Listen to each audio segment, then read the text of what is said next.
अंधेरे कमरे के सामने खड़ी नूर के पीछे खड़ी थी पूर्वी और अपनी हैरानी भरी नजरों से नूर को देख रही थी। पूर्वी को समझ नहीं आ रहा था कि नूर इस जगह क्या कर रही है, जबकि उसे विलन ने कमरे से बाहर निकलने से भी मना किया था। उसे नूर के जवाब का इंतजार था, लेकिन अगले पल पीछे मुड़ नूर तुरंत उसके गले से लग गई। पूर्वी हैरान थी, पर तभी उसके कानों में नूर के रोने की आवाज आई। अब तो उसकी हैरानी और ज्यादा बढ़ गई। उसने नूर को खुद से अलग करना चाहा, पर नूर बहुत रो रही थी और उसने कसकर पूर्वी को गले लगाए रखा था और रोते हुए ही बोल रही थी, थैंक गॉड पूर्वी, तुम यहाँ आ गई। मुझे तो लगा था मैं शीश महल में खो गई। मुझे कुछ समझ नहीं आ रहा था मैं जाऊँ कहाँ। मुझे लगा मैं इधर ही फंस कर रह जाऊंगी। पूर्वी को अब जाकर समझ आया कि नूर क्यों रो रही है। उसने नूर की पीठ को सहलाकर उसे शांत करते हुए कहा, शांत हो जाओ नूर, तुम कहीं नहीं खोई। मैं आ गई हूँ ना, अब कुछ नहीं होगा, शांत हो जाओ, बच्चे रोना बंद करो। नूर शांत हुई और पूर्वी से अलग हो अपनी बड़ी पलकों को झपकाते हुए पूर्वी को देखने लगी। उसकी मेटालिक ग्रे आईज आंसुओं की वजह से एक बार फिर हीरे की तरह चमक रही थी, जिसे देख पूर्वी खुद हैरान थी। उसने आज तक नूर की आंखों को ध्यान से कभी देखा ही नहीं था और अब नजरें यहाँ से हट ही नहीं रही थी। एक अजीब खिंचाव था उसकी आंखों में। नूर की सिसकी कानों में पड़ी, तब जाकर पूर्वी होश में आई। उसने नूर के चेहरे को हाथों में भरा और प्यार से बोली, नूर, तुम फिक्र क्यों करती हो? ये शीश महल कोई भूल भुलैया नहीं जहाँ तुम खो जाओगी। नूर ने बच्चों की तरह नाक सिकोड़ते हुए कहा, भूल भुलैया ही तो है पूर्वी, तभी तो मैं खो गई। यहाँ हर दीवार, हर कॉरिडोर सब एक जैसे लगते हैं। अब नॉर्मल इंसान खोएगा नहीं तो और क्या करेगा? पूर्वी नूर की बात पर हंसती। उसने नूर को कंधे से पकड़ा और कॉरिडोर से बाहर की तरफ निकलते हुए बोली, अच्छा, अपना हुलिया ठीक करो, हम यहाँ से बाहर निकल रहे हैं। और हाँ, मैं तुम्हें विलेन के कमरे से नीचे हॉल में आने तक का रास्ता बता दूंगी, अपना कमरा भी दिखा दूंगी और जो जरूरी जगह है वो सारे दिखा दूंगी। लेकिन तुम दोबारा इस कमरे की तरफ मत आना। बोलते हुए पूर्वी का लहजा सख्त हो गया। उसने दोबारा अपने चेहरे पर मुस्कान बरकरार रखी और नूर के साथ वहां से निकल गई। मगर जाते हुए भी नूर की तिरछी नजरें उस कमरे पर ही थी। वो खुद से बोली, कुछ तो है इस कमरे में, वरना ये मुझे इस कमरे में जाने से रोकती नहीं। देखना तो पड़ेगा ही, आखिर इसके लिए आंसू बहाए हैं। वो तिरछा मुस्कुरा दी। नूर ने ठान लिया कि वो इस कमरे को देखकर रहेगी, मगर फिलहाल वो ऐसा कुछ नहीं कर सकती थी, क्योंकि पूर्वी उसके साथ थी। वो पूर्वी के साथ ही नीचे डाइनिंग एरिया में आई। वहाँ बाकी सभी मौजूद थे। सारांश और पर्व के साथ पूर्वी ने नूर को भी बिठाया। नूर का चेहरा रोने की वजह से लाल हो गया था, जिसे देख सबने आंखें चढ़ा ली, लेकिन पूर्वी उन पर ध्यान न देते हुए पहले पर्व फिर सारांश की ओर इशारा कर बोली, ये पर्व है और ये सारांश।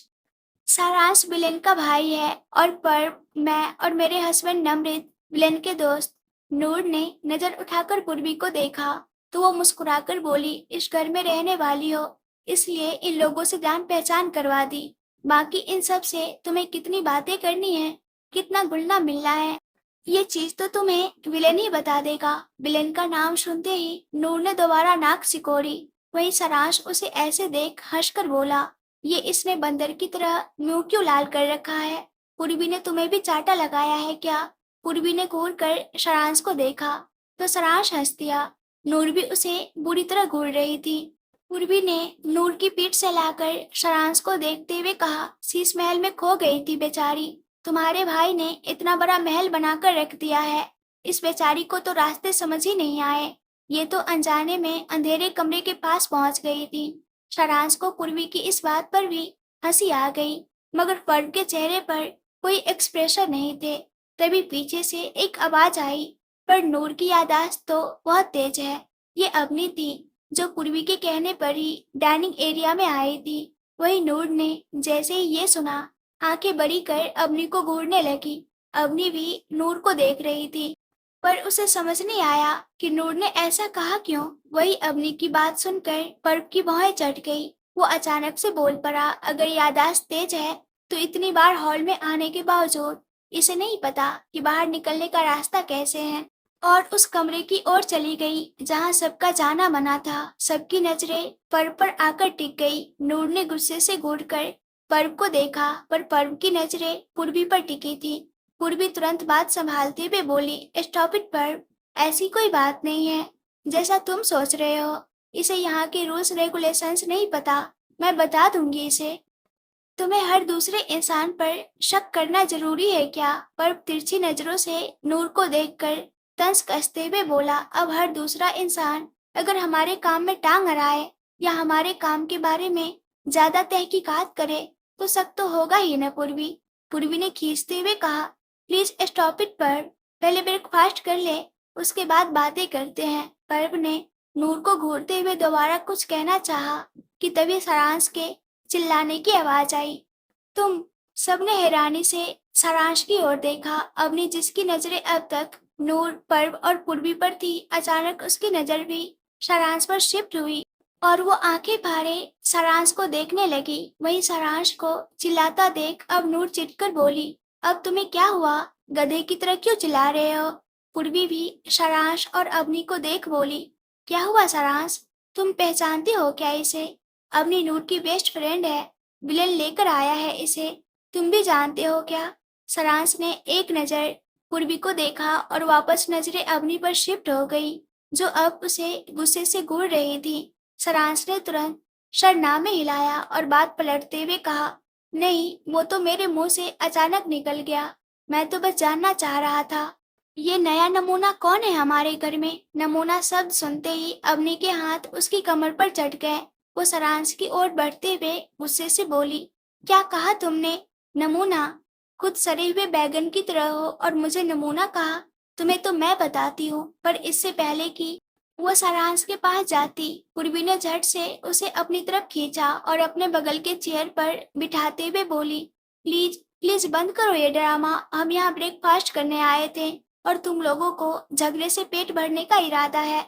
अब तुम सब में से कोई भी एक शब्द नहीं निकालेगा और चुपचाप अपना खाना खाएगा, वरना भूखे पेट पूरे दिन छोड़ दूंगी मैं, बनाऊंगी भी नहीं दोबारा खाना। सबने मुंह बनाकर पूर्वी को देखा। इस शीश महल में कई नौकर थे, लेकिन पूर्वी को सबके लिए खाना बनाना अच्छा लगता था और पूर्वी की ऐसी धमकी सुन सबने तुरंत अपना ब्रेकफास्ट शुरू कर दिया। पर दो लोग ऐसे थे जिनका ध्यान अपने खाने से ज्यादा एक दूसरे पर था।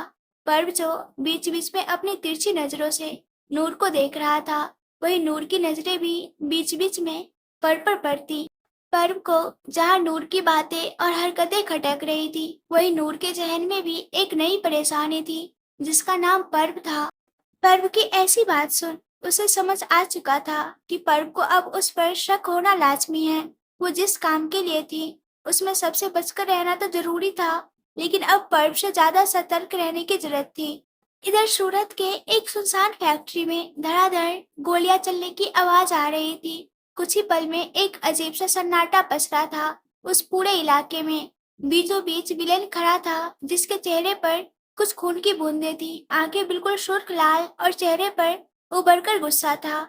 उसने अपने हाथ में पड़ी गन को दूसरी तरफ फेंका और अपनी पॉकेट से रुमाल निकाल अपने चेहरे को साफ किया। उसके सामने लगभग दर्जनों की तादाद में लाशें बिछी थी, जिससे उसे कोई फर्क नहीं पड़ रहा था। उसके चेहरे पर कोई भाव नहीं थे। उसने पीछे मुड़कर विधाता को देखा, जो चेयर पर किसी राजा की तरह बैठे मैंगो शेक पी रहे थे। उन्हें भी जैसे इन लाशों से कोई खास फर्क नहीं पड़ रहा था। मैंगो शेक का एक सिप ले उन लाशों को देखते हुए विधाता हंसकर बोले, कितनी बार समझाया है इन नमूनों को कि जितने पैसे चाहिए ले ले, लेकिन विलेन के साथ धोखा ना करे। पर क्या करे, जब मौत सर पर तांडव करती है तो गलतियां तो हो ही जाती है। विलेन दो पल रुक चिढ़कर बोला, विधाता आपको कितनी बार कहा है नए लोगों को ये डील्स मत दिया करो। पुराने लोग जो विश्वास के लायक है सिर्फ उनसे ही अपने काम करवाओ। आपको पता है ना मुझे धोखे से कितनी नफरत है। विधाता ने अपना शेक खत्म किया और अपनी जगह से खड़े होते हुए विलेन को देख मुस्कुराकर बोले, पर इस तरीके से हम नए लोगों को इस काम में कैसे जोड़ेंगे? इस धंधे में धोखे और विश्वास का ही तो खेल है। जो इंसान विश्वास के साथ हमसे जुड़े रहे वो हमारे साथ काम करेंगे, और जिन्होंने धोखा दिया उनका कुछ यही हाल होगा। बोलते हुए विधाता की नजर उन लाशों पर थी। उन्होंने वापस विलेन की ओर नजरें की और तिरछी नजर से देखते हुए बोले, वैसे तुम्हें लगता है कि तुम खुद को धोखे से बचा पाओगे, जबकि अनजान लोगों को तुम अपने घर पर बिठा रहे हो। विलेन ने तिरछी नजरों से उन्हें घूरा और शांत लहजे में कहा, ये मेरा मैटर है विधाता, आपको इसमें पड़ने की जरूरत नहीं। बल्कि मैं तो चाहता हूँ कि आज आप शीश महल चले और सबके सामने कोहिनूर से माफी मांगे। विधाता की आंखें बड़ी हो गई, पर बिलेन बिना रुके बोला, आपको अच्छा लगे या ना लगे, पर आपने जो मेरी कोहिनूर के साथ किया वो मुझे बिल्कुल पसंद नहीं आया। गलती आपकी थी या उसकी मैं नहीं जानता, पर जब मैटर हमारे बीच था तो आपको बीच में पड़ने की जरूरत नहीं थी। इस वजह से आप घर चलकर उससे माफी मांगेंगे। विधाता कुछ पल रुक कर विलेन को देख नजरें दूसरी ओर कर बोले, फाइन, बोल दूंगा सॉरी तुम्हारी कोहिनूर को, अब ठीक है। विलेन उन्हें घूर कर बोला, she is Noor for you all, Kohinoor सिर्फ मेरी है। विधाता हंसकर बोले, ठीक है, समझ गया मैं, अब चलो यहाँ से। विधाता ने विलेन के पीठ पर हाथ रखा और वहां से निकले। इधर सब ने ब्रेकफास्ट कर लिया। पूर्वी ने सारे बर्तन मेड के हाथों किचन में भिजवा दिए। वो सभी वहां बैठे बातें कर रहे थे। तभी सारांश फोन को अपनी पॉकेट में रखता हुआ वहां आया और चेयर पर बैठकर सभी को देखकर बोला, दोपहर तक विधाता और भाई आने वाले हैं। पर मुस्कुराकर बोला, ग्रेट, अच्छा है सभी घर में है, वरना फिर विधाता कहते कि वो सबसे एक साथ मिल नहीं पाते। पूर्वी भी मुस्कुरा दी और बोली, विधाता आ रहे हैं, वो भी कितने दिनों बाद। मैं उनके लिए उनका फेवरेट खाना बना दूंगी दोपहर में। वो भी मुस्कुरा दी। सभी खुश थे सिवाय नूर के। उसके चेहरे पर परेशानी देख अवनी की भौहें सिकुड़ गई। वो धीरे से नूर के कान के पास झुककर बोली, तुझे क्या हुआ, ऐसा मुंह क्यों बना रखा है। नूर ने एक नजर उसे देखा पर कोई जवाब नहीं दिया। वही सारांश पूर्वी को देखते हुए बोला, वैसे वो तुम्हारा लाडला देवर अब तक घर नहीं आया, उसे कॉल किया या नहीं। घर आने वाला है वो, या अभी भी 2-4 साल और लगेंगे। पूर्वी ने घूर कर सारांश को देखा और मुंह बनाते हुए बोली, बोल तो ऐसे रहे हो जैसे उसके कदम घर पर टिकते ही नहीं। बोला है उसने वो 5 मिनट में घर आ जाएगा। उसकी बात सुनकर सारांश और पर्व ने एक दूसरे को देखा और फिर हंस दिए। पर्व सारांश और पूर्वी को देखते हुए बोला, तुम लोग अपना काम करो, मैं एक बार जरा उसे कॉल कर ही लेता हूँ। सब वहां से चल दिए। वहां बस नूर और अवनी थी। सबके जाते ही अवनी ने नूर को अपनी तरफ घुमाया और फिक्र भरे लहजे में बोली, क्या हुआ नूर, तू इस तरह परेशान क्यों है, और कौन है ये विधाता। नूर ने 2 पल अवनी को देखा और परेशान होते हुए बोली, कमिश्नर विधाता, विधाता अंकल ही है, विलेन और सारांश के पापा, और वो शीश महल आ रहे हैं। वो हम दोनों को पहचानते हैं अवनी, और अगर उन्होंने हमें देख लिया तो सारा सच बाहर आ जाएगा। पिछली बार मुश्किल से पार्टी में उनसे बची थी, पर अब क्या करूंगी। अवनी के चेहरे पर भी परेशानी झलकने लगी। वही दोपहर होते होते विलेन और विधाता की गाड़ी शीश महल के सामने रुकी। दोनों अपनी अपनी कार से बाहर आए और साथ में घर के दरवाजे की ओर बढ़े। विलेन ने एक नजर अपने बगल में चल रहे विधाता को देखा और धीमी आवाज में कहा, विधाता, जो कहा था आपसे याद है ना, आपको कोहिनूर से माफी मांगनी होगी। विधाता ने सर हिलाकर कहा, ठीक है भाई, बोला तो मैंने भी, मांग लूंगा माफी, बुला लेना तुम उसे नीचे, तुम्हारे सामने ही बोल दूंगा सॉरी। विलेन ने फिर कुछ नहीं कहा। दोनों सीधे घर के अंदर आए। विलेन विधाता के साथ शीश महल आ चुका था। सभी हॉल में ही मौजूद थे, लेकिन वहाँ नूर नहीं थी। नूर अपने कमरे में इधर उधर चक्कर काट रही थी। उसे टेंशन हो रही थी कि वो क्या करे। पूर्वी ने नूर को कह दिया था कि विलेन ने बताया है। नूर के साथ सभी विधाता के आने वक्त हॉल में मौजूद रहे और नूर का रहना ज्यादा जरूरी था, क्योंकि विधाता को सबके सामने नूर से कुछ बात करनी थी। पूर्वी ने नूर को यही बताया था, लेकिन जानते सभी थे कि उस दिन हुई हरकत की वजह से विधाता को सबके सामने नूर को सॉरी बोलना है। लेकिन यहाँ नूर इस परेशानी में थी कि वो अपना चेहरा विधाता को दिखाए कैसे। उसे इस बात की भी टेंशन थी कि अगर विलेन उसे नीचे हॉल में देखेगा नहीं तो वो उसे कमरे में लेने जरूर आएगा। नूर अपने नाखूनों को चबाते हुए घबराकर बोली, क्या करूं मैं, क्या करूं, वो पागल इंसान मुझे लेने के लिए जरूर आएगा। पताल में छिपो या आसमान में, वो मुझे छोड़ने नहीं वाला, अपने बाप के सामने ले जाकर खड़ा करेगा ही।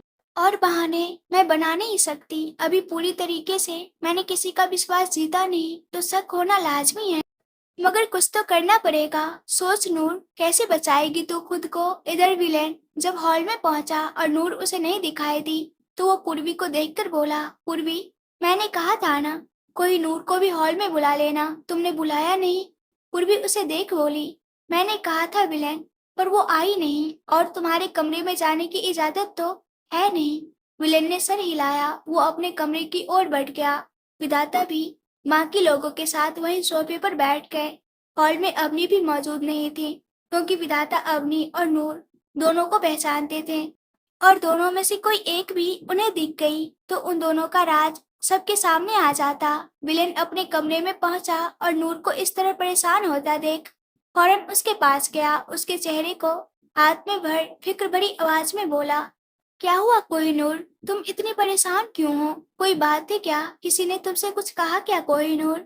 नूर विलेन को वहां देखकर ही घबरा गई, लेकिन उसने खुद को शांत रखने की कोशिश करते हुए शरनामे हिलाया, पर जुबान जैसे खुल नहीं रही थी। उसे कुछ भी समझ नहीं आ रहा था कि वो विलेन के सामने क्या बहाना बनाए, क्योंकि वो जानती थी विलेन उसे लेने के लिए ही आया है। विलेन ने अपने रुमाल से नूर का चेहरा साफ किया और बोला, तो फिर ये एसी में भी तुम्हें इतना पसीना क्यों आ रहा है? नूर और घबरा गई। अपने सर पर हाथ फेरते हुए घबराकर बोली, कुछ भी तो नहीं, बस मुझे कुछ ज्यादा ही गर्मी लग रही है, बहुत गर्मी है ना यहाँ। नूर ने अपनी नजर भी विलेन से नहीं मिलाई। वो बस किसी तरह इस चंगुल से बचना चाहती थी। वही विलेन की गहरी नजरें इस वक्त नूर के चेहरे पर ही थी। उसने नूर के चेहरे को वापस हाथों में भरा और उसकी आंखों में देखकर बोला, कोहिनूर, लुक एट मी, मुझसे झूठ बोलने की जरूरत नहीं। तुम किसी चीज से परेशान हो, सो नाउ टेल मी, क्या बात है? नूर ने सूखा घूंट अपने गले से उतारा और अपने सर के पसीनों को पोंछ विलेन के सीने पर हाथ रख जबरदस्ती वाली छोटी सी मुस्कान के साथ बोली, ये सब छोड़ो ना हीरो, कुछ नहीं हुआ है मुझे। तुम ये बताओ, कहाँ गए थे और कैसा गया तुम्हारा दिन? जिस काम के लिए गए थे वो हो ही गया होगा। नूर को इस तरह बात पलटता देख विलेन की भौहें चढ़ गई।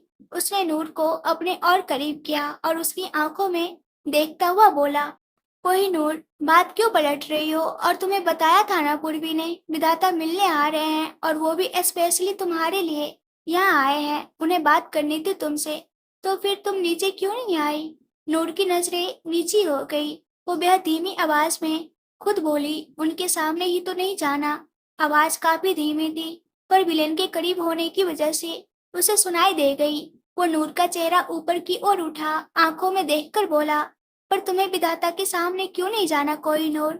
नूर ने अपनी आंखें मींच ली। उसे अंदर ही अंदर गुस्सा भी आ रहा था और चिढ़ भी मच रही थी।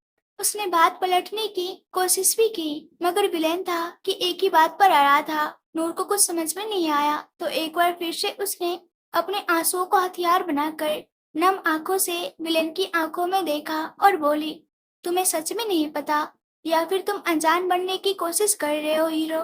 बोलते हुए उसने विलेन को खुद से दूर धकेला। विलेन आंखों में हैरानी लिए नूर को देखता रह गया, और नूर उसी तरह थोड़ी तेज आवाज में बोली, सब कुछ तो जानते हो, उस दिन मेरी हालत भी देखी थी। सारा सच बताया था ना मैंने तुम्हें कि तुम्हारे विधाता ने मेरे साथ क्या करने की कोशिश की है। उसके बावजूद तुम चाहते हो कि सब कुछ भूलकर मैं उनके सामने आऊं। उस वक्त तो बड़ा तैस में कहा था तुमने कि जान क्यों नहीं ली उनकी, और अब तुम इतनी जल्दी मान कैसे गए? क्या तुम्हें जरा भी ख्याल नहीं कि उनका नाम सुनकर भी मेरा दिल किस तरह कांप उठता है? नूर की आंखों से आंसू बहने लगे थे। हाँ, उस रात की बातें उसे परेशान करती थी, लेकिन फिलहाल ये आंसू बस विधाता के सामने न जाने का एक बहाना था। मिलन ने अपनी नजरें फेर ली। उसके दिल में भी एक टीस उठी। उस रात का ख्याल जब भी जहन में आता, उसे खुद पर ही गुस्सा आने लगता। लेकिन फिलहाल वो इन सारी चीजों को समेटना चाहता था। बहुत कुछ उलझा पड़ा था उसकी जिंदगी में। वो इन छोटी उलझनों को सुलझाकर अपनी बड़ी उलझन पर ध्यान देना चाहता था।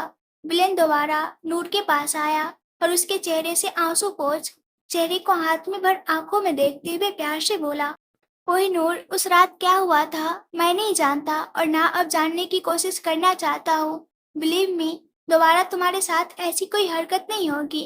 कोई तुम्हें नजर उठाकर भी नहीं देखेगा।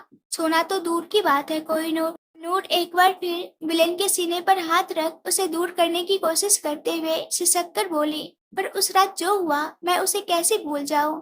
विलेन ने नूर के हाथों को अपने हाथों में लिया और उन पर दबाव बनाते हुए बोला, तुम्हारे इल्जाम कुछ कहते हैं, विधाता की दलीलें कुछ और ही होती है कोहिनूर। मैं इन उलझनों को नहीं चाहता। उस रात जो हुआ उसे भूलने की कोशिश करो। अगर तुमने खुद उस रात फैसला लेकर अपने गुनहगार को सजा दे दी होती तो बात अलग होती, पर अब बात अलग है। अब आगे बढ़ो कोहिनूर। तुम मेरे लिए बेहद बेशकीमती हो कोहिनूर, और विधाता डैड है मेरे। तुम दोनों मेरी जिंदगी में बहुत मायने रखते हो, और तुम दोनों के बीच अगर ऐसी उलझने होगी तो मैं इन सब में ही उलझ कर रह जाऊंगा। Please try to understand Kohinoor. Noor ने कुछ नहीं कहा। उसने अपना चेहरा दूसरी ओर फेर लिया। विलेन दोबारा बोला, विधाता यहाँ सिर्फ तुमसे सॉरी बोलने आया है कोहिनूर। सारे मिसअंडरस्टैंडिंग क्लियर हो जाएंगे और इसके लिए तुम्हें नीचे चलना होगा। नूर ने अपना चेहरा दूसरी ओर किए आंखें मीच ली। अब तो उसके आंसू भी मददगार साबित नहीं हो रहे थे। जिस तरह से नूर को यकीन हो गया था कि आज तो उसका राज सबके सामने पर्दाफाश होकर रहेगा, वो सर ऊपर की ओर किए मन में बोली, क्या कर रहे हो पप्पा? एक मकसद पूरा करने आई हूँ, वो भी शांति से पूरा नहीं करने दोगे? क्या जरूरत थी आपको विधाता अंकल को विलेन का बाप बनाने की? कोई और कैरेक्टर कहानी में नहीं जोड़ सकते थे क्या? उसने रोनी सी सूरत बना ली। वही विलेन अभी भी नूर को देख रहा था। इधर विलेन को गए काफी देर हो गई थी। विधाता सबको देख बोले, ये विलेन कहाँ रह गया? अपनी कोई नूर को लाने गया था, अब तक नहीं आया। लगता है उसकी कोई नूर से कमरे में जाकर ही मुलाकात होगी। विधाता की बात सुन सभी मुस्कुरा दिए। विधाता अपनी जगह से उठे और अपने कपड़े सही करते हुए बोले, तुम सब खाने की तैयारी करो, मैं विलेन को लेकर आता हूँ। वो वहां से ऊपर कमरे की ओर गए। इधर विधाता के जाते ही पर्व ने अपने बगल में बैठे सारांश को देखा और धीमी आवाज में बोला, ये विधाता और विलेन के बीच सब कुछ इतनी जल्दी ठीक कैसे हो गया? अभी कुछ दिन पहले विलेन के सर पर विधाता को मारने का भूत सवार था और अब तो लगता ही नहीं कुछ हुआ था। सारांश ने सिर हिलाकर मुस्कुराते हुए कहा, तुम जानते हो ना, भाई के लिए उनके मकसद से बढ़कर कुछ भी नहीं। वो चाहते हैं नूर और विधाता के बीच सब कुछ सही रहे ताकि वो अपने मकसद पर अच्छे से ध्यान दे सके। और वैसे भी भाई तो विधाता के सबसे क्लोज है, कब तक ही नाराज रहते वो उनसे। जो भी थी शायद मिसअंडरस्टैंडिंग थी, तभी भाई सब कुछ क्लियर करना चाहते हैं। पर्व ने भी अपना सर हिला दिया। सारांश भले ही विलेन का भाई था, लेकिन पर्व से उसकी ज्यादा बनती थी। वो दोनों काफी अच्छे दोस्त थे और खुलकर सारी बातें किया करते थे। इधर पूर्वी ने अवनी को नहीं देखा तो वो दोनों उन दोनों को देखकर बोली, नूर और उसकी दोस्त बिल्कुल एक जैसी है। ना जाने दोनों को क्या हुआ है। जब से विधाता के आने की बात सुनी है अब तक दोनों कमरे से बाहर ही नहीं निकली। मुझे उसे भी बुलाकर लाना होगा। पूर्वी ये बात बोलकर सर हिलाते हुए अवनी के कमरे की ओर बढ़ गई। वही अवनी का जिक्र सुनते ही सारांश के चेहरे के एक्सप्रेशन चेंज हो गए, जिस पर पर्व का ध्यान नहीं गया क्योंकि पूर्वी की बात सुन उसके दिमाग में तो कुछ और ही चल रहा था। इधर विधाता ने विलेन के कमरे का दरवाजा खटखटाया तो अंदर खड़ी नूर की आंखें हैरानी से बड़ी हो गई। अब तो विधाता कमरे तक पहुंच चुके थे। वो क्या बहाना बनाती। विलेन ने जैसे ही विधाता की आवाज सुनी वो नूर को देखकर बोला, अच्छा हुआ विधाता यहीं आ गए। अगर तुम्हें सबके सामने ये चीज क्लियर करने में परेशानी हो रही है तो तुम और विधाता मेरे सामने ये सारी मिसअंडरस्टैंडिंग क्लियर करो और बात यही खत्म करो। मैं अभी उन्हें अंदर लेकर आता हूँ। वो पीछे मुड़कर दरवाजे की ओर बढ़ा, जिसे देख नूर का सीना धक से रह गया। वो तुरंत आगे बढ़कर विलेन को रोकने को हुई कि कारपेट में उसका पैर उलझ गया। उसकी आंखों में डर था क्योंकि सामने एक शीशे का टेबल पड़ा था जिस पर वो सर के बल ही गिरने वाली थी। खुद को बचाने के लिए नूर ने आगे बढ़कर विलेन का सहारा लेना चाहा, मगर हाथ उसको छूकर रह गया और नूर सीधे टेबल से टकराई।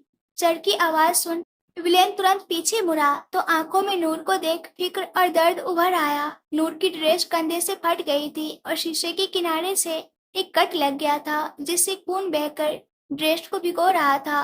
नूर के सीने का वो डायमंड शेप टैटू भी विलेन को दिख रहा था। वही नूर के चेहरे पर भी दर्द उभर आया।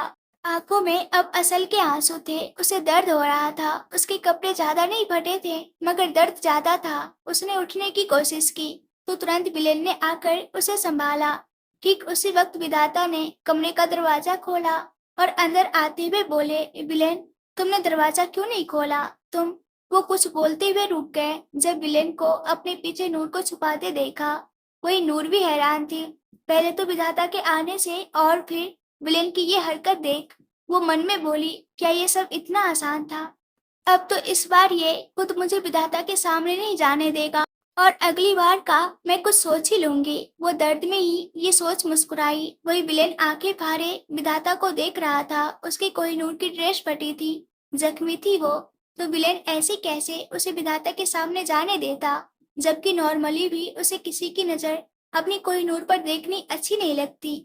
विधाता ने उसे यूं खड़ा देखा तो बोले, क्या हुआ विलेन? तुम ऐसे नूर के आगे क्यों खड़े हो? सामने लाओ उसे, मुझे बात करनी है उससे। सारी गलतफहमी दूर करनी है, सॉरी भी बोलना है। विलेन ने तिरछी नजर से नूर को देखा और उसे टर्न होने का इशारा कर तुरंत विधाता के पास गया और उनको कंधे से पकड़ दरवाजे की तरफ ले जाते हुए बोला, विधाता, बाद में मिल लेना उससे, अभी वो आपसे मिलने की हालत में नहीं। प्लीज आप जाओ यहाँ से। बोलते हुए उसने लगभग से विधाता को कमरे से बाहर निकाल दिया। विधाता उसे रोकने की कोशिश करते हुए बोले, पर विलेन, मेरी बात तो सुनो। लेकिन विलेन ने उनकी कोई बात नहीं सुनी और उन्हें बाहर निकाल दरवाजा बंद कर दिया। विधाता सिर्फ नूर की पीठ ही देख पाए। उन्होंने सर हिला दिया। वाकिफ थे वो विलेन से कि अगर वो कुछ ना करना या करवाना चाहे तो कयामत ही क्यों ना आ जाए, वो काम हरगिज नहीं होता। विधाता चुपचाप अपने कमरे में चले गए। सबने साथ में लंच का प्लान बनाया था, पर विलेन ही नीचे नहीं आया तो सबने अपने कमरे में ही खाना खा लिया। इधर विधाता के जाते ही विलेन नूर के पास गया और उसे तुरंत बेड पर बिठाकर फर्स्ट एड बॉक्स उसके पास ले आया। नूर उठते हुए बोली, तुम रहने दो, मैं चेंज करके खुद से दवाई लगा लूंगी। पर बिलेन ने उसे कंधे से पकड़कर बिठाया और नूर के कुछ सोचने से पहले ही उस कपड़े को फाड़कर नूर से अलग कर दिया। नूर की आंखें हैरत में फैल गई। वो अपने हाथ से खुद को ढकने की नाकाम कोशिश करने लगी, पर विलेन का ध्यान उसके जिस्म पर था ही नहीं। वो बस नूर के जख्म को साफ करता हुआ गहरी आवाज में बोला, जुनून तुम्हारा मुझे है कोई नूर, पर हसरत कभी तुम्हारे जिस्म को पाने की नहीं होती। मुझे तुम्हारी जरूरत है। ये जिस्म तो बाजारों में भी बिकते हैं, खरीद सकता था मैं, पर हसरत तुम्हारी थी, है और रहेगी। यूं ही तुम्हें बेशकीमती नहीं कहता, कुछ बात है तुम में, तब तो इस विलेन की हो तुम। नूर के हाथ खुद नीचे हो गए। वो हैरानी से विलेन को देख रही थी। उसकी बातें उसे समझ नहीं आई। अजीब सी खलबली मची थी सीने में। वो विलेन को देखते हुए मन में बोली, ये जो अजीब सा महसूस हो रहा है पहले कभी नहीं हुआ था।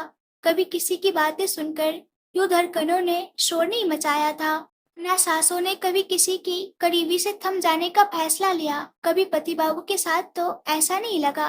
फिर जिसे मिले कुछ दिन हुए, जानती भी नहीं हूँ इसे। फिर वो खुद में उलझी थी और उसे पता ही नहीं चला कि विलेन ने कब उसके जख्म की पट्टी कर उसे दूसरे कपड़े भी पहना दिए और अब खाने का एक निवाला उसके होठों के सामने था। नूर खुद में खोई थी। कुछ समझ नहीं आ रहा था, क्या था विलेन? क्या जो दिख रहा था वो सच था या छलावा? वो किस पर विश्वास करे, किस पर नहीं, कुछ समझ नहीं आ रहा था। खोई हुई सी विलेन के चेहरे को निहारते हुए उसने कब खाना खत्म किया कुछ पता ही नहीं चला। विलेन ने बर्तन वापस भिजवाए और हाथ धोकर नूर के पास आया। नूर को तो इस बात का ध्यान ही नहीं था कि विलेन ने खुद खाना नहीं खाया है। उसके चेहरे पर हल्की नाराजगी थी। वो नूर के सामने खड़ा था और नूर सर उठाकर उसे देख रही थी। विलेन नाराजगी से बोला, वही नूर, मैं तुम्हें जितना दर्द से दूर करना चाहता हूँ, तुम्हें प्रोटेक्ट करना चाहता हूँ, तुम उतना ही खुद को परेशान करना चाहती हो। समझ नहीं आती तुम मुझे। नूर ने चेहरा झुका लिया। विलेन भी आगे कुछ नहीं बोला। उसने नूर को बेड पर बिठाया और उसे ब्लैंकेट उठाकर वहां से जाने लगा। कदम आगे बढ़ाए ही थे कि वो रुक गया। उसे अपनी कलाई पर नूर की पकड़ महसूस हुई, पर वो पीछे नहीं पलटा। वही नूर को जाने क्यों विलेन का इस तरह चुपचाप बेरुखी से जाना अच्छा नहीं लगा। उसकी आंखें नम हो गई। वो संधी आवाज में बोली, सॉरी ना, पर गुस्सा मत हो, मुझे भी तो समझो। नहीं हूं मैं उनके सामने जाने की हालत में। जिस दिन होऊंगी तुम्हें बोलने की जरूरत नहीं पड़ेगी, अपनी गलतफहमी खुद दूर कर लूंगी, पर तुम ये बेरुखापन मत दिखाओ ना। विलन ने मुड़कर नूर को देखा, उसकी आंखों से एक कतरा आंसू बह गया। विलन ने तुरंत नूर के आंसू साफ किए और उसके चेहरे को हाथ में भरकर बोला, अच्छा नहीं हो रहा गुस्सा, अब रो मत और ख्याल रखना अपना। एक कोई नूर की हिफाजत में, दूसरा कहीं गुम न हो जाए। उसने नूर के माथे पर किस की और उठकर किसी को फोन लगाकर बोला, सारे इंसान फिर से चेक करो। सब इस तरह से हैंग कैसे कर सकते हैं? मैं आ रहा हूँ वहाँ, तब तक सब चेक करो। नूर, जो दूसरे कोई नूर की बात सुन हैरान थी, उसका ध्यान विलन की बातों पर गया। उसके दिमाग में कुछ चल रहा था। विलन ने दोबारा नूर के फोrehead पर किस किया और मुस्कुराकर वहां से निकला। उसके जाते ही नूर अपनी जगह से उठी और खुद से बोली, चल नूर, लग जा अपने काम पर। ये हीरो जरूर उस जगह की बात कर रहा है जहाँ वो चीज है। इससे अच्छा मौका नहीं मिलेगा तुझे उस जगह जाने का। सिक्योरिटी सिस्टम भी फेल है।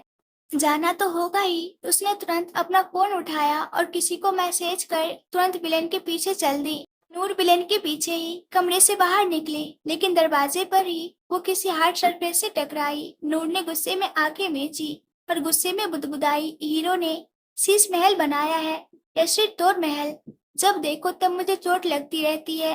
तभी उसके कान में एक कड़क आवाज आई, तुम यहाँ क्या कर रही हो कोहिनूर? तुम्हें मैंने आराम करने को कहा था ना। नूर हैरान रह गई। उसने अपनी आंखें खोलने तक की जहमत नहीं उठाई, क्योंकि वो जानती थी सामने विलेन खड़ा था जो गुस्से से उसे घूर रहा था। विलेन जो दरवाजे के पास खड़ा फोन पर किसी से बात कर रहा था। जैसे ही उसकी पीठ से नूर टकराई, वो झट से पीछे मुड़ नूर को हैरानी से देखने लगा। विलेन ने नूर का जवाब नहीं पाया तो उसके जबड़े को कस थोड़ी सख्त आवाज में बोला, कोई नूर, कुछ पूछ रहा हूँ मैं तुमसे, तुम कमरे से बाहर क्यों आई? तुमने कसम खाई है क्या मुझे हर वक्त परेशान करने की? कभी खुद को चोट लगाती हो तो कभी आराम करने में भी तुम्हें चैन नहीं मिलता। क्यों गुस्सा दिला रही हो तुम मुझे? नूर ने आंखें खोली और मासूम सा चेहरा बनाकर बोली, पर मुझे इस कमरे में अकेले मन नहीं लगता, मुझे भी बाहर जाना है। विलेन ने तुरंत सरनामे हिलाया और सख्त अंदाज में बोला, नहीं, तुम्हें इस वक्त आराम करने की जरूरत है, किसी से भी मिलना जरूरी नहीं। नूर ने जिद करते हुए कहा, पर मुझे कमरे में नहीं रहना, किसी और से मिलने में प्रॉब्लम है तो तुम अपने साथ ही लेकर चलो। विलेन ने चिढ़कर अपना चेहरा इधर उधर हिलाया और जबरदस्ती नूर को कमरे के अंदर धकेलते हुए दरवाजा बाहर से लगाकर बोला, जब तक मैं वापस नहीं आता तुम इस कमरे से कहीं बाहर नहीं जाओगी, जाकर आराम करो। और वो वापस फोन को कान से लगाता हुआ वहां से निकल गया। नूर गुस्से से मुठियां कसती रह गई। वो कमरे में नजर फेरते हुए बोली, ये इंसान सच में पागल है, इसे समझ क्यों नहीं आता? मेरा भी उस जगह पर जाना जरूरी है। अब ये खुद तो मुझे मेरी चीज लाकर देगा नहीं, मुझे खुद ही जाना होगा। तभी उसकी नजर एक और गई। वो बालकनी का दरवाजा था। वो तुरंत उस ओर बढ़ी तो उसके सामने एक बड़ी सी बालकनी थी जो कि सच में बेहद खूबसूरत थी। आसपास गमले में छोटे पौधे लगे थे और सामने रेलिंग थी। नूर गुरूर से मुस्कुराई और रेलिंग से नीचे देखते हुए बोली, वो क्या समझता है कि कमरे में बंद कर मुझे मेरे मकसद से दूर कर सकता है? कभी नहीं। नूर यहाँ अपने मकसद से आई है और वो उसे पूरा करके ही मानेगी। अगले ही पल वो रेलिंग पर एक पांव चढ़ा नीचे कूद गई, बिना ये सोचे समझे कि अगर वो यहाँ से गिरी तो उसकी हड्डी पसलियों का चूरमा बन जाना है। वो नीचे कूदी, मगर जब पांव जमीन को ना छुए तो वो आंखें मीचे ही धीमी आवाज में बोली, ये जमीन के पांव के नीचे से भी जमीन खिसक गई क्या? मिल क्यों नहीं रही? कहीं सीधे स्वर्ग में तो लैंडिंग नहीं हुई मेरी? उसने मुंह बना लिया। तभी एक गुस्सैल आवाज कानों में पड़ी, कोहिनूर। विलेन अपने दांत पीसता हुआ इस शब्द को खींचता है। नूर ने झट से अपनी आंखें खोली तो सीधे नजर विलेन की आंखों से जा मिली। उसने आसपास देखा, वो इस वक्त विलेन की गोद में थी। अगले पल उसने एक बार फिर से आंखें मीची और मन ही मन बोली, क्या है बप्पा, कौन सी दुश्मनी निकाल रहे हो आप मुझसे? एक काम भी ठीक तरीके से नहीं होने देते। विलेन ने नूर को सीधा खड़ा किया। उसने आंखें खोली मगर विलेन से नजरें नहीं मिलाई। विलेन की गुस्से भरी नजरें उसे खुद पर महसूस हो रही थी, पर विलेन कुछ बोला नहीं। उसने नूर की कलाई कसकर पकड़ी और उसे एक और लेकर जाने लगा। नूर बच्चों सा मुंह बनाकर मासूमियत से बोली, प्लीज हीरो, मेरी बात मानो, मुझे अकेले कमरे में नहीं रहना, तुम मुझे अपने साथ लेकर चलो। मैं सच में कोई हरकत नहीं करूंगी, बस शांति से तुम्हारे आगे पीछे घूमती रहूंगी। प्लीज प्लीज मेरी बात मानो, मुझे वापस नहीं जाना। पर वो अचानक से रुकी। जब विलेन को दूसरी ओर जाते देखा, वही विलेन ने नूर को एक पेड़ के सामने लाकर खड़ा किया। नूर हैरानी से विलेन को देख रही थी, जो इस वक्त हल्के गुस्से में नजर आ रहा था। नूर कुछ समझती उससे पहले ही विलेन ने अपनी पॉकेट से रुमाल निकाला और नूर के हाथ पेड़ के पीछे की ओर करके एक साथ बांध दिए। नूर तो हैरत में पड़ गई। नूर तुरंत चिल्लाई, हीरो हीरो, तुम ये सही नहीं कर रहे हो। प्लीज मेरे हाथ खोलो, मुझे इस तरह दर्द हो रहा है और मैं कब तक यूं धूप में खड़ी रहूंगी। प्लीज प्लीज खोल दो। विलेन उसके सामने आया और दांत पीसता हुआ बोला, कोहिनूर, तुम्हें बात प्यार से समझ नहीं आती, इसलिए थोड़ी सख्ती दिखानी पड़ेगी। तुम आराम से यहाँ इंतजार करो जब तक मैं वापस नहीं आ जाता। नूर ने दोबारा कुछ बोलना चाहा कि विलेन एक बार फिर उसे उंगली दिखाता हुआ धमकाकर बोला, अगर एक शब्द और जुबान से निकाला ना तो मुंह भी बांध कर चला जाऊंगा। नूर ने मुंह बना लिया, पर विलेन को मना पाती उससे पहले विलेन दोबारा वहां से निकल गया। नूर ने आसपास नजर फेरी। वो इस वक्त बैक एरिया की तरफ थी, जहाँ कोई गार्ड नजर नहीं आ रहे थे। हालांकि उन सारे गार्ड का ध्यान इस एरिया पर था, पर लोगों को चकमा देने के लिए इस एरिया को खाली रखा जाता था। नूर ने मुंह बनाकर कहा, इस आदमी की ना मैं सच में जान ले लूंगी। एक बार उस जगह का पता चले फिर तो इसे वैसे भी नहीं छोड़ने वाली। ऐसे कैसे बांध कर चला गया, मुझे इतनी धूप लग रही है, सूख कर पापड़ बन जाऊंगी। नूर को विलेन पर ही गुस्सा आ रहा था, लेकिन उसका यहाँ से निकलना भी जरूरी था। वो अब जल्दी से अपना हाथ खोलने की कोशिश करने लगी। 1 मिनट के अंदर ही उसका हाथ खुल भी गया। रुमाल ही तो था और ऊपर से विलेन ने ज्यादा कसकर गांठ बांधी भी नहीं थी। नूर खुश हो गई। उसने तुरंत अपना फोन निकाला और किसी को कॉल लगाया। कॉल भी 2 ही रिंग में पिकअप हुई और नूर झट से बोली, बाइक लेकर तुरंत शीश महल के बैक एरिया में पहुंचो। वो भी पीछे के दरवाजे से शीश महल से निकल गई। शीश महल से लगी एक लंबी चौड़ी रोड थी, जहां पर ना के बराबर ही गाड़ियां आती थी, इसलिए नूर को जाती हुई विलेन की कार साफ नजर आ रही थी। नूर बाहर निकली। ठीक उसी वक्त एक बाइक उसके सामने आकर रुकी। उस आदमी ने हेलमेट पहन रखा था। वो तुरंत उतरा। नूर ने दूसरी हेलमेट ली और सर पर पहनकर बिना उससे बात किए फुल स्पीड में वहां से विलेन के पीछे निकल गई। इधर विधाता अपने कमरे में बैठे थे। उन्होंने खाना खा लिया था। उनके हाथ में फोन था, लेकिन ध्यान कहीं और ही था। वो खुद में बोले, ये नूर, कुछ तो गड़बड़ है इस लड़की में। जब से आई है विलेन के साथ, आज तक कभी अपना चेहरा नहीं दिखाया। क्या ये मुझसे छुपने की कोशिश कर रही है? क्या मैं जानता हूँ इसे? नूर का नाम सुनकर विधाता को कुछ तो अलग लग रहा था, लेकिन वो समझ नहीं पा रहे थे कि ऐसा क्या है जो नूर उनसे छुपने की कोशिश कर रही है। क्योंकि पार्टी में मिलने के बाद से उन्होंने कई बार देखा था कि नूर उनसे छुप रही है। विलेन के डैड थे और वो खुद भी माफिया में इन्वॉल्व थे। उन्हें नूर को देखते ही शक हो गया था। तभी शरांश कमरे में आया। विधाता को खोया हुआ देख बोला, क्या हुआ डैड, आप किस बारे में सोच रहे हो? मिले आप नूर से? विधाता ने शरांश को बैठने का इशारा किया और उसे देखते हुए दोबारा खोई हुई आवाज में बोले, ये नूर, मुझे कुछ तो गलत लग रहा है इस लड़की में। ये अब तक मेरे सामने नहीं आई, शायद मुझसे छुपने की कोशिश कर रही है। सरांश ने सुना तो छोटी सी मुस्कान के साथ बोला, नहीं डैड, आप शायद कुछ ज्यादा सोच रहे हो। वो तो बिल्कुल नॉर्मल सी लगती है और आज सुबह में वो हम सबके साथ ही थी। अगर छुपना या छुपाना होता तो हम सबके सामने भी नहीं आती। इसके आगे विधाता ने इस बारे में कुछ नहीं कहा और वो दोनों अपने काम से रिलेटेड कुछ बात करने लगे। इधर विलेन के पीछे आते हुए नूर को लगभग से शाम हो चुकी थी। वो बुरी तरह चिढ़ी हुई थी और खुद में ही बोली, ये विलेन मेरे श्राप से सच में पागल हो गया है। जाता क्यों नहीं उस चीज के पास? सुबह से इसने पूरी सूरत का चक्कर लगवा दिया है। कहीं इसे पता तो नहीं चल गया कि मैं इसके पीछे जा रही हूँ। बोलते हुए नूर ने अचानक से ब्रेक लगाया। विलेन की गाड़ी आगे बढ़ चुकी थी, लेकिन बीच में थोड़ा जाम था। नूर ने जाती हुई गाड़ी को देखा और सर नामे हिलाते हुए बोली, नहीं नहीं, वो मुझे देख कैसे सकता है? मैंने पूरी सतर्कता बरती ताकि उसकी नजर तक मुझ पर ना पड़े। ये जरूर इसका प्लान रहा होगा ताकि उसका पीछा करने वाले लोग यूं ही उबकर वहां से चले जाए, पर मैं नहीं पीछे हटने वाली। मुझे उस जगह का पता लगाकर ही रहना होगा। उसने साइड से अपनी बाइक दोबारा निकाली और लग गई विलेन के पीछे। कुछ ही दूर में विलेन ने एक बिल्डिंग के सामने गाड़ी रोकी। नूर की बाइक भी उस बिल्डिंग के थोड़ी दूर पर रुकी। नूर ने नजर उठाकर उस पूरी बिल्डिंग को देखा। 20 फ्लोर की वो बिल्डिंग थी और आसपास काफी लोग भी नजर आ रहे थे। नूर को समझ नहीं आया कि विलेन इस जगह क्यों आया है। क्या उसने उस बेशकीमती चीज को इस भीड़-भाड़ वाली जगह पर रखा है? पर नूर ने ज्यादा ध्यान नहीं दिया और जल्दी से वो विलेन के पीछे उस बिल्डिंग में एंटर हुई। बाहर इतनी भीड़-भाड़ थी, लेकिन अंदर पूरी बिल्डिंग में सन्नाटा पसरा था। उसने चारों तरफ नजरें घुमाई। एक साइड में लंबी चौड़ी सीढ़ियां थी और उसके इर्द गिर्द सारे पिलर्स और कमरे थे, लेकिन बाहर की भीड़-भाड़ की तरह यहाँ एक भी इंसान नजर नहीं आ रहा था। नूर ने कंधे उचकाए और सीढ़ियां चढ़ते हुए ऊपर की ओर बढ़ गई, क्योंकि उसे विलेन तो नीचे नजर आया नहीं था। वो जरूर ऊपर ही गया होगा।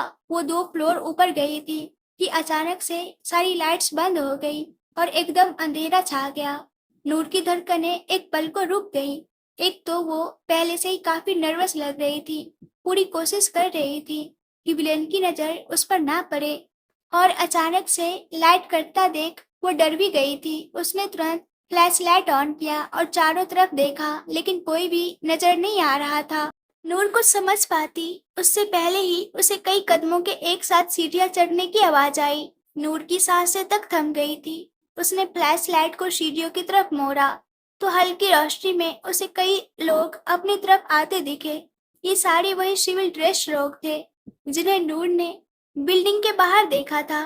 पर उन सब का एक साथ आना, ये बात नूर को खटक गई। अगले ही पल डर से कांपते हुए उसके हाथ से फोन छूटकर सीढ़ियों से लुढ़कता हुआ नीचे गिर गया। फोन उल्टा पड़ा था, लेकिन फिर भी हल्की रोशनी आ रही थी और उस रोशनी में उसे सामने वो सारे लोग खड़े दिख रहे थे। नूर ने अपने कदम पीछे लिए और खुद से घबराई हुई आवाज में बोली, एम आई ट्रैप? उसकी धड़कनों ने शोर मचा दिया। उसका शरीर बुरी तरह कांप रहा था। डर से आंखें नम हो गई थी। उसे समझते देर नहीं लगी कि उसे यहाँ फंसाया गया है। ये पूरा एरिया खाली था और यहाँ सिर्फ वो लोग थे जो शायद विलेन के ही आदमी थे। नूर को डर के कारण ये ख्याल नहीं आया कि विलेन इस बिल्डिंग में आया था, मगर वो अब तक नजर नहीं आया। उसे फिलहाल बस उन लोगों से बचना था। नीचे जाने का तो कोई रास्ता बचा नहीं था, इसलिए उसने उल्टे पांव सीढ़ियों की ओर बढ़ा दिए। वो काफी तेज कदमों से सीढ़ियां चढ़ने लगी। नूर को भागते देख वो सारे आदमी भी उसके पीछे भागे। नूर ऊपर आते हुए हाँफने लगी थी। उसे मुश्किल से सांस आ रही थी। उसके कदम आगे बढ़ने को राजी नहीं थे। वो बुरी तरह थक चुकी थी। ये बिल्डिंग 20 फ्लोर की थी और नूर शायद 13वें फ्लोर पर थी, पर थकान के चक्कर में रुकना उसकी जान पर भारी पड़ सकता था। उसने किसी तरह खुद को संभाला और दोबारा अपनी जी जान लगाकर वो ऊपर की ओर भागी, बिना ये सोचे समझे कि वो ऊपर से बचकर जाएगी कहाँ। या तो उन लोगों के जाल में फंसेगी या कूदकर अपनी जान देगी। मगर इन सब के बारे में ना सोचते हुए नूर सीधे टेरेस पर पहुंची। यहाँ भी अंधेरा था। नूर की आंखों में नमी थी। उसने चारों तरफ नजरें फेरी।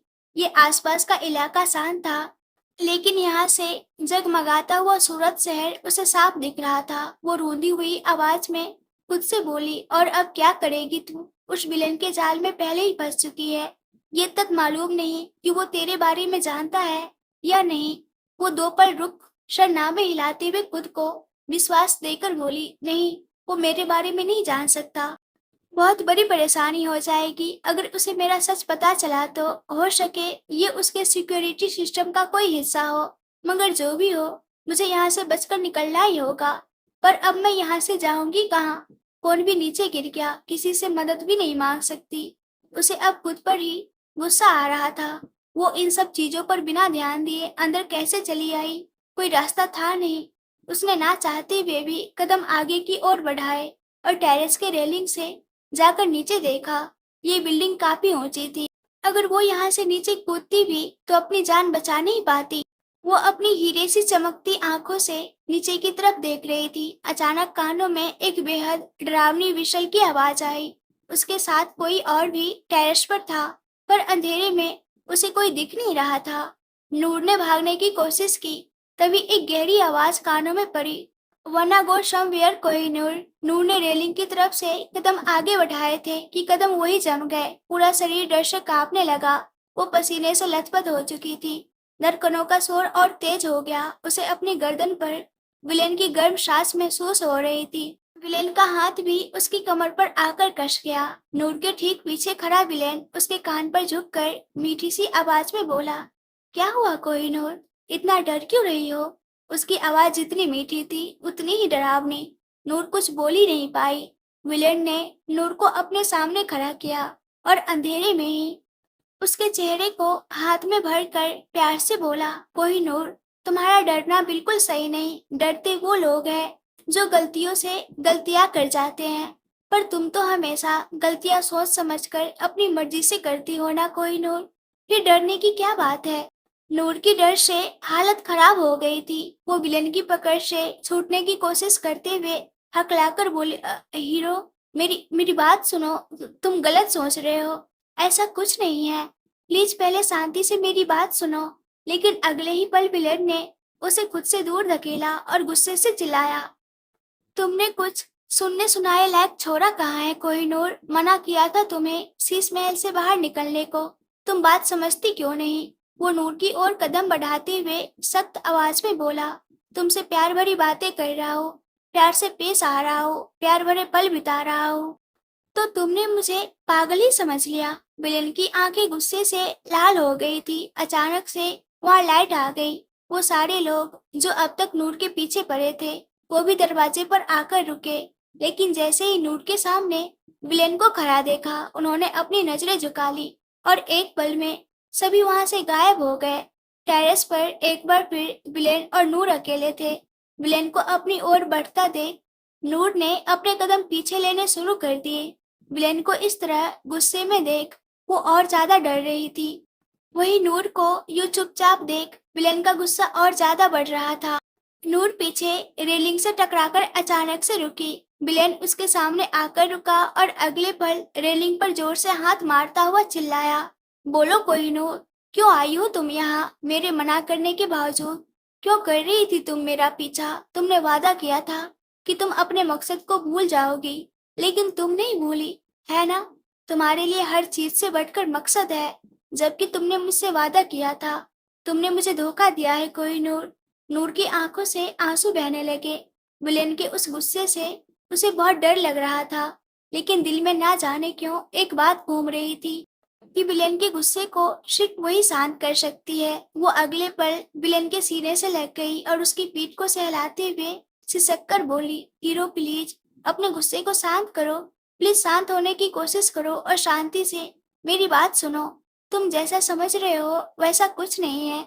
मैं यहाँ किसी मकसद से नहीं आई, तुम्हारे पीछे आई थी, लेकिन मेरा मकसद अपने मकसद को पूरा करना नहीं था। प्लीज बिलीव मी हीरो, विश्वास करो मेरा। नूर की छोन महसूस करते ही विलेन ने अपनी आंखें मीच ली। उसकी मुठ्ठियां कस चुकी थी और नाखून हथेली में धंसते जा रहे थे। उसके हाथ, गले और माथे की उभरी हुई नसें साफ दिख रही थी। अगले पल उसने दोबारा नूर को धकेला, उसे रेलिंग से टिकाया और उस पर झुकता हुआ दांत पीसकर बोला, मैं विश्वास करता तुम पर कोहिनूर, पक्का करता। लेकिन तब जब तुम्हारा ध्यान मुझ पर और मेरे प्यार पर होता। लेकिन तुम्हारा दिलो दिमाग तो हर वक्त अपने मकसद पर लगा रहता है। तुम्हारा मकसद सिर्फ मुझे बर्बाद करना है, तो कैसे विश्वास कर लूं मैं तुम पर? नूर ने एक बार फिर डर से आंखें मीच ली। विलेन एक बार फिर उसके इर्द गिर्द दीवार पर हाथ मारते हुए चिल्लाया, बोलो कैसे विश्वास करूं मैं तुम पर? जवाब दो मुझे। नूर की आंखों से लगातार आंसू बह रहे थे। उसने मुश्किल से खुद को संभाला और हिम्मत कर विलेन की लाल हुई आंखों में देखते हुए बोली, जवाब मैं नहीं, तुम दोगे मुझे। ये सुन विलेन हैरानी से नूर को देखने लगा। गुस्सा अभी उसके चेहरे पर साफ नजर आ रहा था। नूर ने विलेन के सीने पर हाथ रखा और खुद को शांत करते हुए बोली, तुम गुस्से में हो इसलिए मेरी बात समझ नहीं पा रहे हो, और शायद तुम्हें मेरी सच्चाई का सबूत चाहिए। इस बात का सबूत चाहिए कि मैं यहाँ अपने मकसद से नहीं बल्कि तुम्हारे लिए तुम्हारे पास आई थी। तो अब तुम मुझे बताओ कि मैं ऐसा क्या करके दिखाऊं जो तुम्हें मुझ पर विश्वास होगा। नूर की आंखों में एक होप नजर आ रही थी। शायद उसका ये तरीका काम कर जाए और विलेन को उस पर विश्वास हो जाए। विलेन अचानक से शांत हो गया, मगर उसकी आंखें अभी भी गुस्से में लाल थी। 2 पल की शांति के बाद वो अचानक से बोला, कूद जाओ यहाँ से। नूर की आंखें हैरत में फैल गई। उसे यकीन नहीं हुआ कि विलेन जो कहा है वो उसने सही सुना। विलेन उस पर झुकते हुए उसे विश्वास दिलाकर बोला, हाँ कोहिनूर, मुझे तुम पर तब विश्वास होगा जब तुम यहाँ से नीचे कूदोगी। नूर आंखें फाड़े उसे देखते हुए तेज आवाज में बोली, तुम पागल हो गए हो क्या? यहाँ से कूदूंगी तो अपनी सच्चाई साबित करने के लिए जिंदा भी नहीं बचूंगी। फिर क्या करोगे मेरे सच्चाई को जानकर? विलेन तुरंत 2 कदम पीछे हुआ और एक बार फिर गुस्से से बोला, वो सब मैं नहीं जानता। अगर तुम्हें सच में खुद पर इतना ही विश्वास है तो कूद जाओ यहाँ से बिना किसी देर के। नूर हक्की बक्की विलेन को देखती रही और अचानक से बोली, मैं कूद जाऊंगी तो तुम बचाओगे भी नहीं मुझे। विलेन ने तुरंत शरनामे हिला दिया। नूर ने एक बार फिर ऊपर आसमान की ओर देखा, लेकिन इस बार बप्पा से कोई शिकायत नहीं की। शायद बप्पा को यही मंजूर था, पर उसके जहन में वो सारे शब्द गूंज गए जो विलेन ने उससे अपनी मोहब्बत दिखाने के लिए कहे थे। उसने नजर वापस विलेन की ओर किए और अपने पाँव रेलिंग पर रखते हुए वो खड़ी हो गई। वो विलेन को देखकर बोली, अगर मैं यहाँ से कूद जाऊं तो तुम्हें मुझ पर विश्वास हो जाएगा। विलेन जो उससे लगभग 3 कदम दूर था, वो सर हाँ में हिलाकर बोला, हाँ हो जाएगा विश्वास। नूर 1 कदम पीछे लेते हुए बोली, और तुम मुझे बचाओगे भी नहीं? विलेन ने बिना कुछ बोले अपना सर ना में हिला दिया। नूर ने गहरी सांस भरी और पीछे की ओर मुड़ते हुए बोली, तो ठीक है, अब ये मेरे विश्वास से ज्यादा तुम्हारे विश्वास की परीक्षा है। और अगले पर नूर वहां से कूद गई। एक चीख उस सुनसान इलाके को दहलाकर रख दिया।